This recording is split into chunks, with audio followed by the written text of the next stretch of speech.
The art of screen printing. Hey, it's Cory Gray and Lon Winters with Graphic Elephants. How's it going, Cory? Good. This is the art of screen printing presented by GSG. Hey, we finished up our background elements for the most part, and now we're moving into the foreground elements, beginning with the outer rings. Cory, take us through that, would you? Now we're just looking at our rings, just like we have in our actual finished image. But I'm going to work on the outer rings. And again, the beauty of layers, I'm going to go ahead and turn off the layers that we don't need. So we have only the outer rings. There we go, the right file. And then turn these off. And then there, again, the layers, you can only work with the ones that you have turned on, right? So this is great because much like the GSG letters, I'm going to turn the fabric off at the back as well. You can see just the shape. And of course, you can see the chrome in there very nicely. But this is the shape. I want to have just the shape to start with. So I'm going to make a selection of that. I've made a purple spot channel. I'm going to go ahead and fill that. And again, like the GSG lettering, we turn the fabric on. There's just our purple. Now there's no base underneath this yet, but we can make one very easily. I'm going to go ahead and make a choke of this. I'm going to go to our two pixel choke. I'm going to make a new white printer channel. And just going to basically copy that information there. I'm going to go ahead and move it back in this position. And now you can see the purple turned on. Oops, there it is. And if we go and zoom up, there's that lip we were talking about earlier. Okay, so for the shadow portions of this, we're going to look at our breakdowns, and blue has the best. It has just the darkest components of the chrome. So I'm going to make a copy of that. I'm going to bring it down, and I'm going to make, again, this is just a tool. We're going to knock this out of our base. But for right now, we're going to actually extract the information. I'm going to put on a purple shadow spot channel. Even though we're not going to do a dark purple, it's just there for the viewing's sake, okay? So if I turn on my fabric, and I turn on the purple, and I turn on the shadow, and I zoom in here, you can see now, there's that shadow showing up, okay? So again, this is information that was extracted that will knock out of our base. Now let's go ahead and do the white. And between these three, the blue has just the shadow. The green and the red are comparable, but the green has the best variety in my opinion. So I'm going to click and drag that down. And we talked about white and being clear, and now it doesn't show up to your RIP software. It needs to be positive information. So I'm just going to invert this so that that white becomes dark. The problem is now we have all this positive information again. But again, with layers, I'm making a selection of our original layer. I'm going to invert the selection, not the image, and I'm going to delete that information out. And now we're left with just the white highlights. I'm going to go ahead and make a selection of that. I'm going to put it on its own spot channel white. Say okay. I'm going to throw away that extra information. And let's go ahead and turn everybody on. Here's our base. There's our purple. I'm going to zoom in a little bit here. There's the shadow. And now here is our highlight. And there is the complete bevel for the outer rings. It's not as hard as it might look. Now we're going to do the yellow rings. I'm just going to turn those outer rings off. And just like with the purple rings, I'm going to zoom up a little bit here.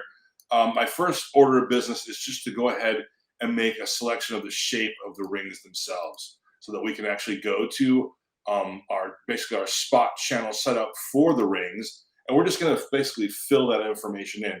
And if I haven't mentioned this before, when you are filling information in channels, because it's only black and white, if you're filling and you want to fill an area, you can have the delete can have the black background so that when I hit delete, it fills it. If it's in white background and I hit delete, it's gone. Okay, so let's just bear that in mind. So when I say fill it, I've got my background always in black. Okay, so now also too, we're going to do our base. So just like our other bases, we're going to go under select, modify, contract, and it's always by 2 pixels for safety. Let's go up to the white printer channel that I have, and we're going to go ahead and fill that. Okay, I'm going to say, okay, delete. I'll turn my fabric on. Let's go ahead and turn that yellow ring on. I'm going to zoom up here, and there's that lip we're always looking for. There's where our ink ends, and we can see our base working underneath it. Okay, now we have to add the bevel part, which is the shadow and the highlight. So For the shadow, I'm going to turn the fabric off in the back here. And then also I'm going to turn our extra stroke off because that's just for the part of the shirt that we know we need to knock out. So here's our shadow. We can see it there. The blue has the best breakdown of the shadow area to me. Actually, the green, I take that back. The green has the best one because I'm looking for anything that's removing those extra values and leaving me just a shadow. So I'm going to say, okay, I'm going to pull that down, make a copy of that. And there's that information already by itself.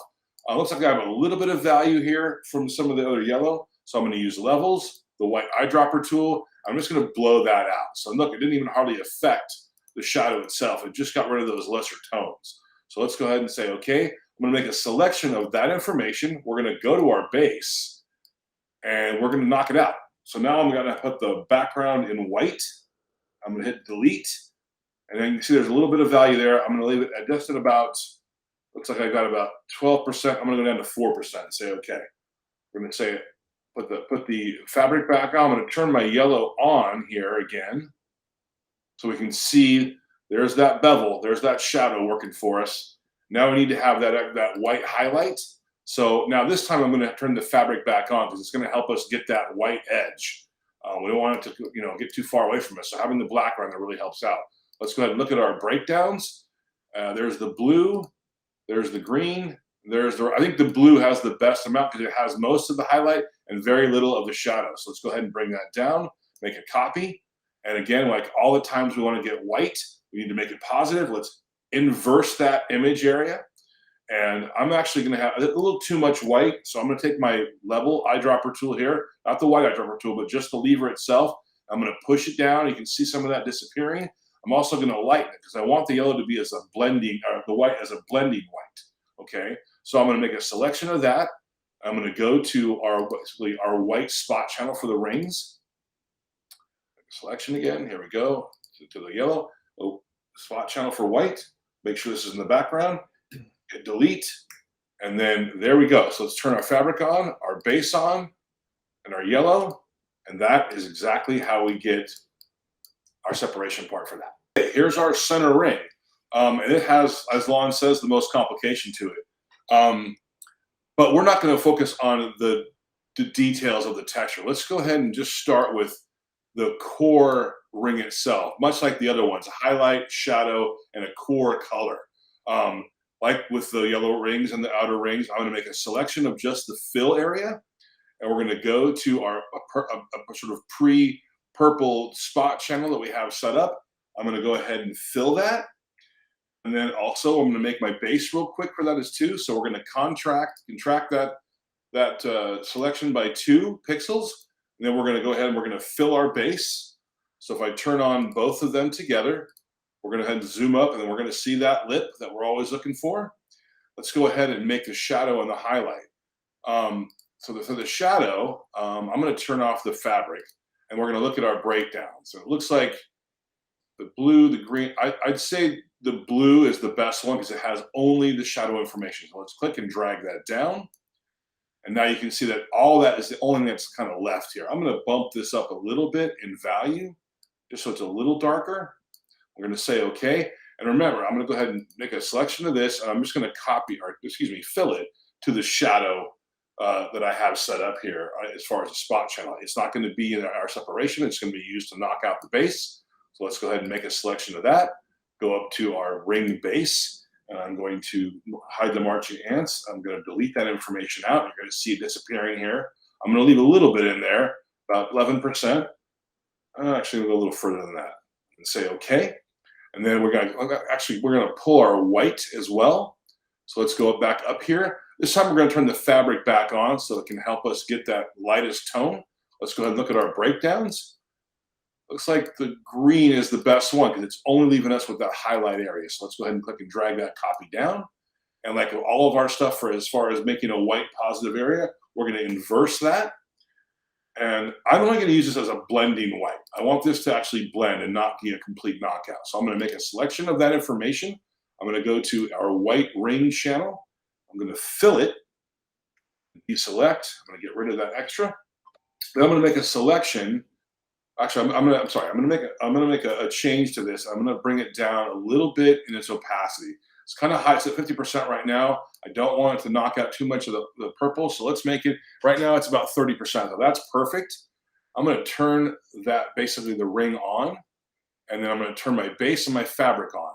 And now we're going to see, you can see that sort of it's a lighter purple. There's a little bit of core purple in there, and you can see part of that shadow.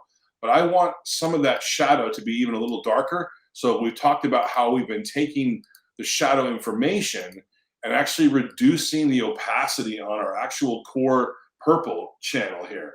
And I'm going to use levels. I'm going to take my output levels here on the left, and I'm just going to move them to the right. And you can slowly see how that's happening. Now, I wouldn't go too far on any of these, because this is just enough to darken it up. So let's go ahead and turn everybody back on and take a good look at that. And then we'll see, you can really see the shadows a little bit nicer now, and our highlight is there.